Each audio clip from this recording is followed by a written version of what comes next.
lenacapavir. Ça vous parle? Alors non, c'est pas un Pokémon, ça ressemble plutôt à ça.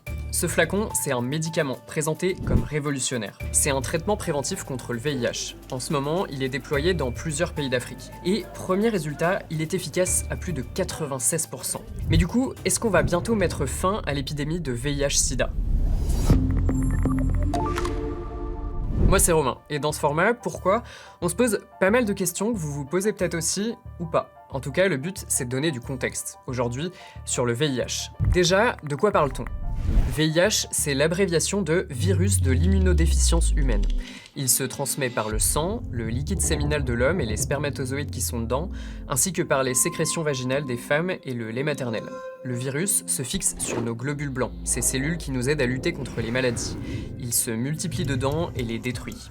Sans traitement, l'immunité s'affaiblit et les personnes deviennent sensibles à des maladies habituellement inoffensives. C'est à ce stade qu'on parle de sida. Mais il existe des traitements. Ils affaiblissent la charge virale au point que le système immunitaire continue de jouer son rôle. Et ça réduit, voire supprime le risque de transmission. Mais à ce jour, on ne guérit pas du VIH. Dans le monde, plus de 40 millions de personnes vivaient avec le virus en 2024. Cette année-là, on comptait encore 1,3 million de nouvelles contaminations et 630 000 décès. Des contaminations et des décès en baisse, ça, c'est notamment grâce aux traitements qui se sont développés. Ok, où en est la médecine aujourd'hui? Là, on va se concentrer sur les médicaments préventifs. Ce qui existe déjà, c'est la PrEP, le petit nom de la prophylaxie pré-exposition. Ça se présente souvent comme ça, des pilules à prendre soit tous les jours, soit avant et après un rapport sexuel. C'est un traitement destiné aux personnes non infectées au VIH, pour éviter de le contracter. Maintenant, le nouveau médicament, le lenacapavir. Là, fini les pilules, il se prend par injection. C'est aussi un traitement préventif, mais pas que. En fait, il permet aussi de limiter la multiplication du virus, donc il s'adresse aussi aux personnes déjà infectées par le VIH. Surtout, là, on parle de 2 piqûres par an, contre parfois 1 pilule par jour. C'est moins contraignant. Et là où il est déployé actuellement, comme ici dans ce centre en Afrique du Sud, c'est plus pratique, parce que la PrEP est pas disponible partout, et la prendre est parfois stigmatisant.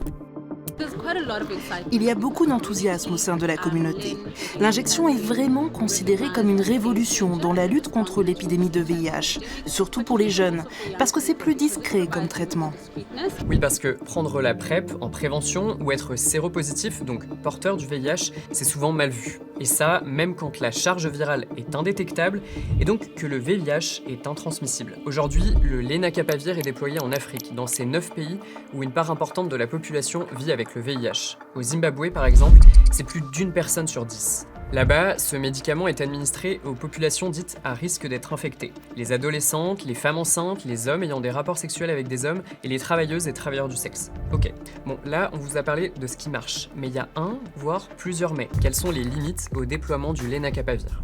Et bah, comme tout médicament, l'enjeu c'est l'accessibilité. Ça veut dire disponible partout et pas trop cher, sauf qu'on n'y est clairement pas. Le lenacapavir est développé par ce laboratoire, Gilead.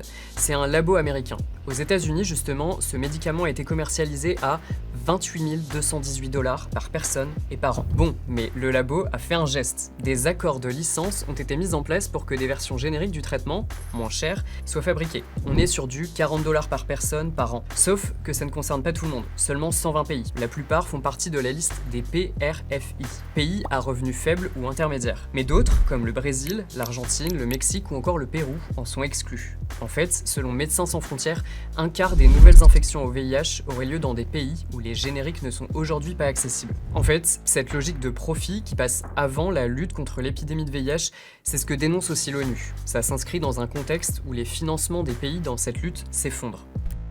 De nouvelles innovations pourraient être déployées pour tous ceux qui en ont besoin et les entreprises pourraient réaliser des bénéfices raisonnables.